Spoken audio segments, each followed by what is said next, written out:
Yo boys, back with another video. Yes, we are doing sub rogue, so all of you guys in the community tab wanted to play the good old fast sub. So here we're gonna open on the warrior. I'm gonna have my warrior click his 1-2-3 button, do an unhealable dam. We're just gonna spam CC. And yes, I haven't played sub in like a whole week, so that's why, other than the videos that I post, I don't really play sub because it's pretty boring right now. It's pretty like generic. But ICC him. I honestly should have saved Blonde there, but the thing is I have to basically kill him before my warrior dies. Because rogues now, rogues right now can't really kill anything that's plate with Shadowy Duel unless they're already low. So like if we can get them to like 40% on Shadowy Duel, it's probably like guaranteed. So you're basically just killing the off target and you're just full sending. This is when I was running a different build. I didn't like it because I didn't have tech, so I ended up just switching it. So this was like in a kinda in a Vis build, but it just didn't work out. Like in order for a Vis build to work, that you need to like on your blades, you need to be hitting at least like random 150s to like make it actually work. Like even just 100Ks, but like hitting like 75 max is just not gonna do anything when people have 350K. So here I just have my warrior going. This guy ends up pre-walling my warrior like a god among men, and we're basically waiting for his port, and then we got his mini wall there. So we basically got every cooldown, and at this point I can kind of either wait until his wall falls off, or I can just kick him and then full send him with all my buttons. So I kill him here, DR, instantly just dead. Didn't really matter at that point. And then we just stun Firo and do unhealable dam to him. So pretty much a really solid game, low MMR game here. And pretty much, so with this sub-rogue build, which will be in the description, when you're using this build, make sure you're using it like at the beginning of the match. Like you gotta use it before your teammate dies. Because this is not a build where you can kill in a shadowy duel. Now, there are situations where like Leather or Evokers can like, with no CDs and you get huge crits, you'll kill them.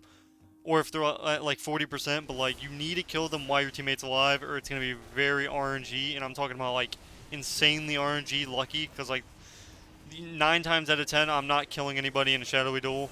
Unless like unless my teammate's doing all the dam. So like as you can see, my guy's pumping here.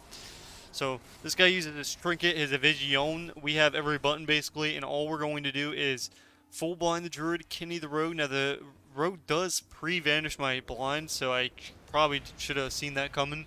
So I blind him, he ends up getting an insane pre-vanish here. I end up going for the sap off. He actually ends up disarming me, so I can't sap, so very good.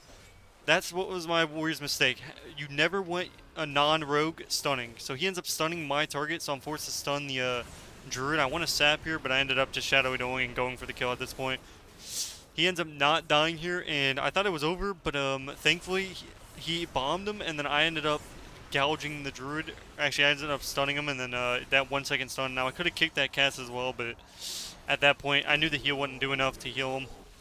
Unless he NS healed, it wouldn't have done enough.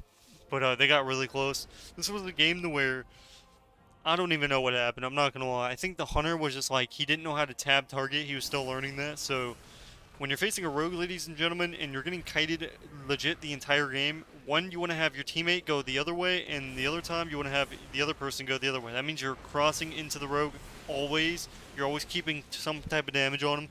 I end up blinding him here, trying to sap off the trinket. He ends up breaking my blind, unfortunately, so that kind of sucked. We didn't have enough damage here to proc his trinket, but we did get his wall. So overall, decent CDs, not enough for me to actually kill because he has a spirit swap or whatever. Spirit link, I don't even know what it's called. But at this point we got his ground wall. We have wall.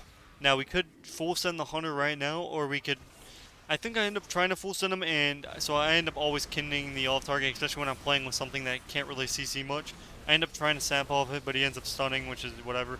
This guy ends up getting the biggest heal of all time. He gets lay on hands from legit nothing. I don't know if he spirit linked my guy killed it, because it's not showing on my it's not even showing, so I don't know what even healed him. So he ended up getting a fat lay on hands, and it wasn't his heal because I think I'm tracking his, but whatever. He ends up spirit linking now, so yeah, so he didn't use it. This is where we're gonna line. So if they went the opposite ways, I would have been dead. There's no way I live with no cooldowns. I've used every single cooldown in the book. So meanwhile, my guy's just pumping the hunter while the shaman's trying to keep me in combat, and they don't realize that I have my Shadow Dance, and I have enough burst to actually kill this guy. So like he's not even focused. He's trying to keep me in combat so bad that he's not even healing right now. I end up blinding him for trinket here, so he ends up trinketing. So at this point, you can either kidney the warrior or you could just full send it, and I end up just full sending it before I die. And he doesn't have Spirit Link. He has legit no cooldowns. There's no way he lives. He's not a Wrestler Druid or Evoker. And we end up getting the good old-fashioned dub. Now, there is situations where, I mean, theoretically I should have been dead. I mean, overall we're playing a really bad comp. Warrior Rogue has to be the worst comp you can play. Just because of the survivability, the CC, it's very bad. Now, now on 10.5, Fear is getting a huge buffs. Same with Arms. I don't think, I mean, Arms is getting a decent buff, but Fear is getting like a 20% buff on every ability. So, Arms is going, or Fear is going to be very good. And, yeah, I mean, the 10.5 nerfs, I might go over them tomorrow, so you guys comment down below if you guys want me to check them out. So we end up going Druid here, and we end up almost killing him. We were really close, but I ended up just full sending it, so we end up almost getting, so we get his Trinket Trink, and as you can see, the bleed's still taking him really hard, so I'm going to double vanish, get back my Cool Blood and my Echo, and we're just going to full send right as he gets out, and there's no way he lives. So at that situation, there's nothing that guy could have done. He played overall really good. He really needed to Ironbark, like the moment he needed to Trinket Ironbark, like high. Instead of trinketing at 2%, he needed to do it at the start of my stun on Spear. So then because his Trink's not going to heal him the full. He has no hots up. He has like 2 hots up, a Trink. It's not going to work out. But we end up opening on this DK here with some stuns, end up taking him out, and it ended up being a GG. So this is the game where if you're playing double DPS, I recommend going H-Pals. Now, H-Pals have a really hard time surviving when it comes down to full burst. So like after their bubble, they're really easy to kill, basically. Especially when you have the amount of burst that our two classes have. So he ends up shattering the bubble here. He ends up hodging after, and I just Trinket, and at this point we're going to full send him. And we basically just, as you can see, the damage is absolutely crazy. So he ends up getting demolished and chewed out. And pretty much that was all that, that's all that was there. And it was a GG. Now, this is a type of long game, the last game here, because I just needed something to finish off the video. So, this is like a game where if they use their cooldowns correctly and they actually focus the warrior on my team, usually we're going to lose because, like I said, shadowy duel, you're not going to be able to kill somebody in a shadowy duel, let's be honest. Now, that's obviously meaning that if you're wanting to shadow, like in Shadowlands, when I did my videos and I did those awesome shadowy duel, you're not able to do that anymore because you don't have the Trinket to carry your damage. So it's like they're basically trying to make Sub-Rogue a consistent class with a tech. So instead of making it like a huge burst on your blades when they have no cooldowns, it's more of like you're just doing damage for around 6 seconds for, all that period of time. So we swapped to the Priest here, and oh my god, the shields actually just saved this guy. Like, this guy is living like a legit god among men. So this guy is absolutely insane. And this Priest is getting buffed by 20% on every heal, or like 25%, so they're going to be absolutely OP. I end up nelfing here, and I end up getting away. So thankfully I saved my kick, and the good thing about it is when you vanish, you actually reset your kick cooldown, so that's how I got my kickback so fast, and he probably didn't realize that. That's why he didn't end up fake casting. He ended up just like thinking I didn't have kick.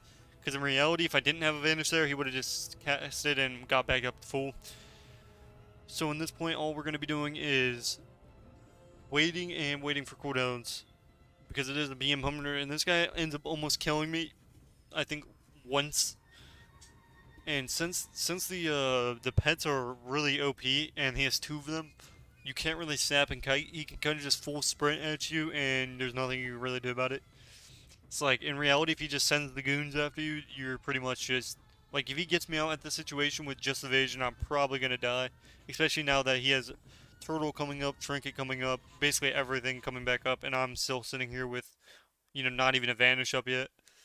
So he sends up the goons, and pretty much we're forced to open, because if I wait, the pets are just going to get me out, and they're going to stun me, so I end up just full sending him here, getting as much damage as possible, and pretty much you're just going in. Now, the thing is, I shouldn't have evasion there. I should have evasion after the stun.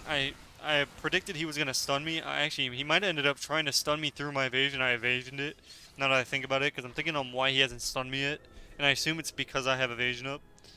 So, in reality, it was kind of like an outplay. Yeah, so I evasion is stun. So, it actually ended up outplaying myself right there. So yeah, I ended up pre-evasioning his stun. He's very upset about that one. So he ends up getting a good old-fashioned re. Basically, he heals 10 times faster than rogues do, because they nerfed the rogue healing. You only get it when you vanish, I'm pretty sure. The soothing healing. So now you're just like, you're basically an assassination or an outlaw rogue whenever you're in stealth. You have to just rely on your file, which honestly, not having a shield, not having any healing in stealth is kind of annoying, but, you know, what are you going to do about it? So at this much, he's going to grab the eyeball. We already know that. So your goal is basically to max range as far as possible on the map and basically hope that the pets don't get you before. Now, at this point, I have Vanish, I have Cloak, I have Disarm. I have enough cooldowns to just beat this guy. It's pretty much, this is just playing a safe route. So I go to the far max, I go to the farthest you can go, and I end up trying, I was going to sap a pet, but he ends up, you know, just losing his eye. He ends up almost yeeting it, you know, he yeeted a trap at me. And at this point, we're just going to full send him with a tech and kill him. He's going to trinket, so we're going to instantly restun him. So we're restun him on his trinket, keep pumping. And I end up cloaking anything he has, and at that point he's dead. So hopefully you guys enjoyed the video, and I will see you guys in the next one. Peace, peace.